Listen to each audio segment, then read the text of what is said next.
ఆ వేల్ వామిట్ ని ఎలా దక్కించుకోవాలో తెలియక బీచ్ లో పిచ్చివాళ్ల తిరుగుతున్న రాజేష్ ఒక మాంత్రికుడిని ఆశ్రయించాడు.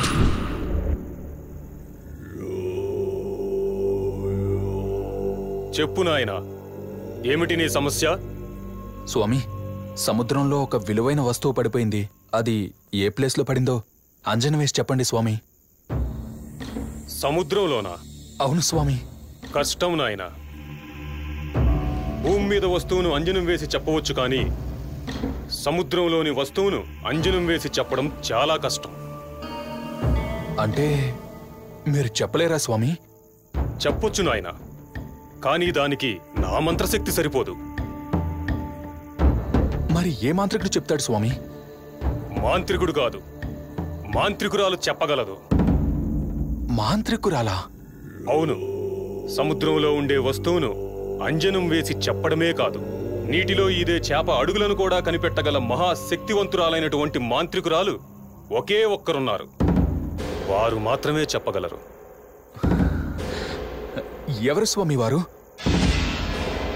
రత్నకేళి.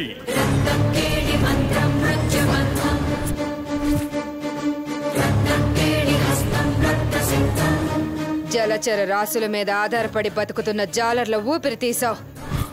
కోట్లు విలువ చేసే ఒకదాని కోసం వాళ్లను కాటికి పంపించావు. అది ఇప్పుడు సముద్రంలో ఎక్కడుందో తెలుసుకోవడానికి నా దగ్గరకొచ్చావు. అవునమ్మా, జరిగిందంతా కళ్ళకు కట్టినట్టు చెప్పారు. మీరు గొప్ప క్షుద్రోపాసకురాల్లా ఉన్నారు. మీ మంత్రశక్తితో అది సముద్రంలో ఏ ప్లేస్లో ఉందో చెప్తే మీ రుణం తీర్చుకుంటాను తల్లి.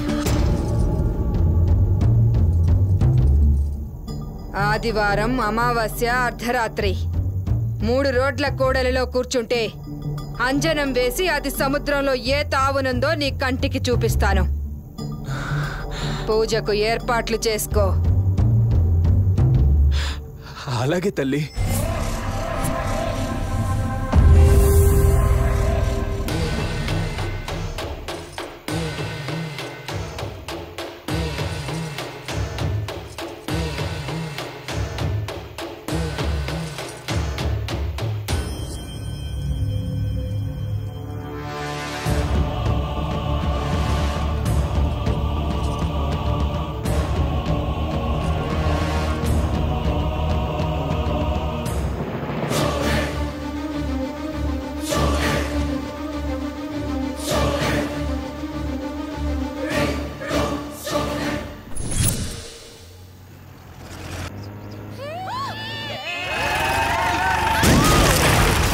అలా ఆ రోజు మాంత్రికురాలు అంజనం వేసి వేల్ వామిట్ ఎక్కడుందో చూపిస్తుండగా మీరు యాక్సిడెంట్ చేశారు.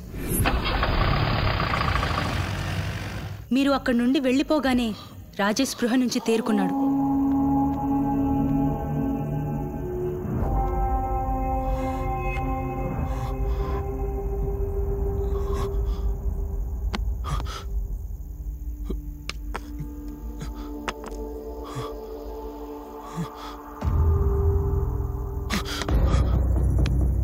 అమ్మా, మాత లేవుండమ్మా.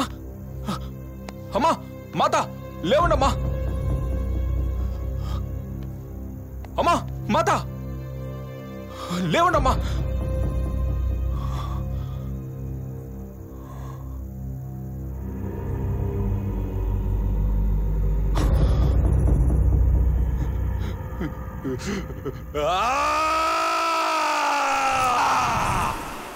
ఆ మాంత్రికురాలు అర్ధాంతరంగా చనిపోవడంతో ఇక రాజేష్కి ఏం చేయాలో, ఆ వేల్ వామిట్ ని ఎలా దక్కించుకోవాలో తెలియక బీచ్ లో పిచ్చివాళ్ల తిరిగాడు.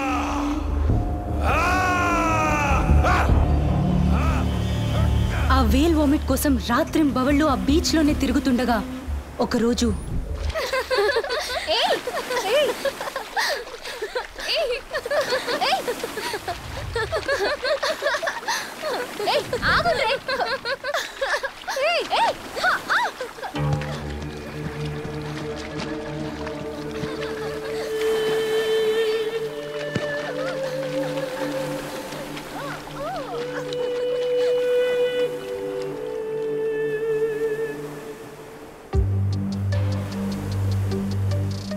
ఏంటే ఇది?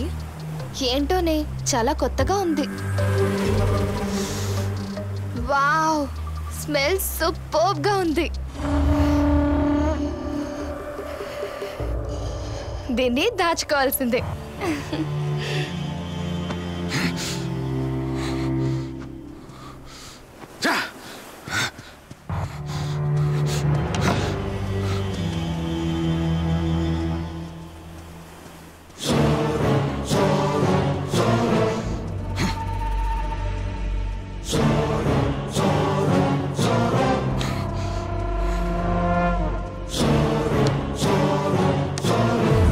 మీ ముగ్గురిని కూడా చంపి ఆ వేల్ వామిట్ ని తీసుకుందామనుకున్న రాజేష్ కి మీరు కూడా ఆ జాలర్లలాగే మళ్ళీ వేల్ వామిట్ ని సముద్రంలో విసిరేస్తారేమోనని అనుమానం వచ్చి మీకు తెలియకుండా మీ వెనకాలే ఫాలో అయ్యాడు.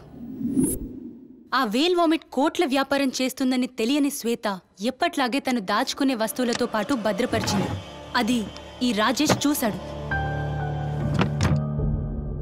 దాన్ని ఎలాగైనా తీసుకోవాలని ఒకరోజు రాత్రి మీ గెస్ట్ హౌస్కొచ్చాడు. అప్పుడే మీరు లోపల ఆ మాంత్రికురాల్ని చంపాం కాబట్టే ఆమె దయ్యమై మనల్ని చంపడానికి వచ్చిందని మీరు మాట్లాడుకోవడం ఆ రాజేష్ చాటుగా విన్నాడు. మీ మాటల్లో ఆ మాంత్రికురాల్ని చంపింది మీరే అని రాజేష్కి తెలిసిపోయింది. మీరు మాంత్రికురాల్ని చంపడం వల్లే ఆ వేల్ వామిట్ జాడ తెలియకుండా పోయిందని మీ మీద కక్ష కట్టాడు. ఆ క్షణం నుంచే మిమ్మల్ని చంపాలని నిర్ణయించుకున్నాడు. కానీ మిమ్మల్ని అంత ఈజీగా చంపకూడదనుకున్నాడు. ఆ మాంత్రికురాల్ని ఎంత ఘోరంగా చంపారో అంతే ఘోరంగా మిమ్మల్ని చంపాలనుకున్నాడు. మిమ్మల్ని చంపడానికి అతను వాడిన ఆయుధమేంటో తెలుసా? దయ్యం ఉందని భయపడే మీ పిరికితనాన్ని అస్త్రంగా మలుచుకున్నాడు. ఆ రోజు నుంచే మాంత్రికురాలి రూపంలో దయ్యంగా అవతరించాడు.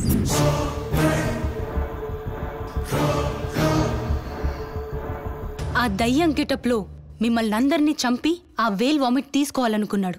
అందులో భాగంగానే ఆ రోజు బాత్రూంలో దొండపండుని, బీచ్లో మధుని, ప్రియలని భయపెట్టడమే కాకుండా సూరి గొంతు పట్టింది, అమ్ములు పీక పిసికింది కూడా అతనే.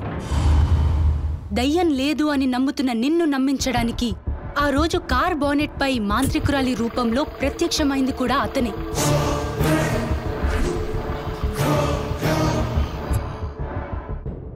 ఇక మాంత్రికురాలు నిజంగానే దయ్యమైందని మీరు మునిని ఆశ్రయించడంతో మిమ్మల్ని ఇంకా భయభ్రాంతులకు గురిచేయాలని రక్తంతో తడిసిన ముని ఆనవాళ్లను మీ ముందు పడేశాడు.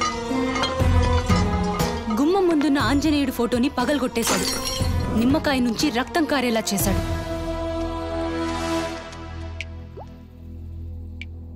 ఎలాగైనా ఈ విషయం మీకు చెప్పాలని ఈ గెస్ట్ హౌస్కొస్తే మీరు నా నీడని, నా రూపాన్ని చూసి భయపడ్డారు. ఇక మీకు ఎలా చెప్పాలో, మిమ్మల్ని ఎలా కాపాడాలో తెలియక సతమతమవుతున్న సందర్భంలో మిమ్మల్ని రాజేష్ చంపే ప్రయత్నం చేస్తున్నాడని శబ్దాలు గమనించాడు. ఆ విషయం మీకు చెప్దామని శబ్దాలు ఇంట్లోకొస్తే డెస్క్ దగ్గర కాపు కాసిన రాజేష్ శబ్దాలను చూశాడు. అప్పటికే భయపడుతున్న శ్వేత కీ కొరకు తోడుగా శబ్దాలను రమ్మంది. అతను అసలు విషయం మీకు చెప్తాడని శ్వేత వెంట వచ్చిన శబ్దాలని రాజేష్ చంపేశాడు.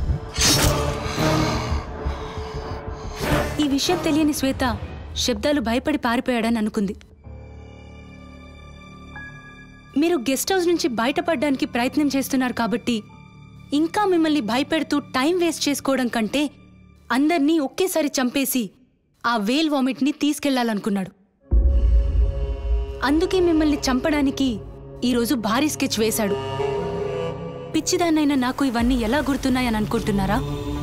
ఆ ముని పుణ్యమా అని నాకు పిచ్చి నయమైంది. ఇంతలో ఇలా జరిగింది. అమ్మని అమ్మమో, ఇన్నాళ్ళు దెయ్యం గటపలో మమ్మల్ని ముప్పతిప్పలు పెట్టింది ఈ మూర్ఖుడా. గైతే ఇదంతా జరిగింది నువ్వు దాచిన వేల్ వామిట్ వల్లనా? అవును. అది ఎక్కడ దాచిపెట్టావు శ్వేత? డెస్క్ లో. ఒకసారి చూపించవా? అలాగే.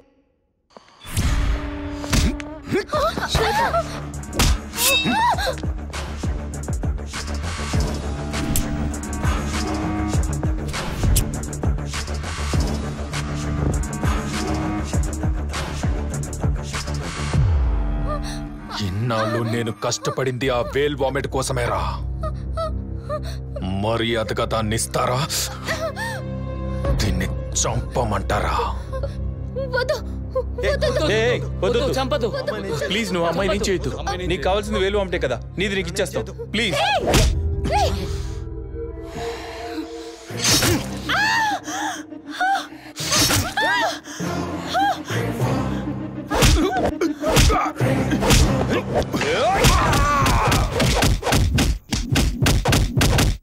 పీడ విరగడైంది. మొత్తానికి నకిలీ దెయ్యం సచ్చింది. శ్వేత, ముందు వెళ్ళి ఆ వేలు వామిటి చూద్దాం పదా. 100 గొడ్లు తిన్న రాబందు ఒక్క గాలువానికి చచ్చినట్టు ఇంత బలవంతుడు మా దెబ్బలకి చచ్చాడే.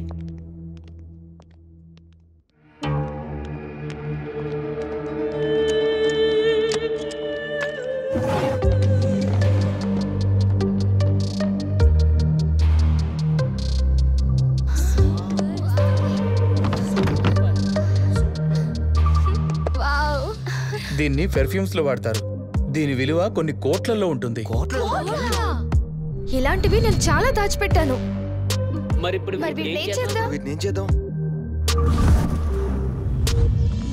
ఇవిగో తాత పట్టాలు. మీ ఊళ్ళోని అన్ని కుటుంబాలకు పక్కా ఇళ్లు నిర్మించడానికి ఏర్పాట్లు చేశాం. ఇళ్లతో పాటు హాస్పిటల్ని, స్కూల్ని, వాటర్ ట్యాంక్ని కూడా నిర్మిస్తున్నాం. 6 నెలల్లో అన్ని నిర్మాణాలు పూర్తవుతాయి. మీకు కావాల్సిన కనీస వసతులన్నీ నిర్మిస్తున్నాం తాత. ఇక మీ పిల్లలు ఈ ఊళ్ళోనే చదువుకోవచ్చు.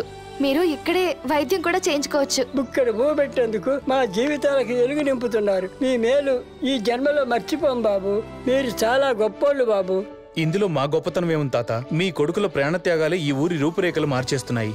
ఏ సముద్రం మిమ్మల్ని అతలాకుతలం చేసిందో ఆ సముద్రంలో దొరికిన వేల్ వామిట్ మా రూపంలో మీకు మేలు చేసేలా చేసింది. జాతీయ విపత్తు వచ్చినప్పుడు ప్రభుత్వాలు పట్టించుకోలేదు కాబట్టే ఆ జాతి సంపదను మీరే అనుభవించాలని మేము ఈ నిర్ణయం తీసుకున్నాం. స్వార్థంతో తమ సొంత ప్రయోజనాలు చూసుకునే ఈ రోజుల్లో మీరు చేసిన మేలుకు మా ఊరి జనం మీకు రుణపడి ఉంటారు బాబు. అంత మాటెందుకు తాత, పదండి భూమి పూజ చేద్దాం.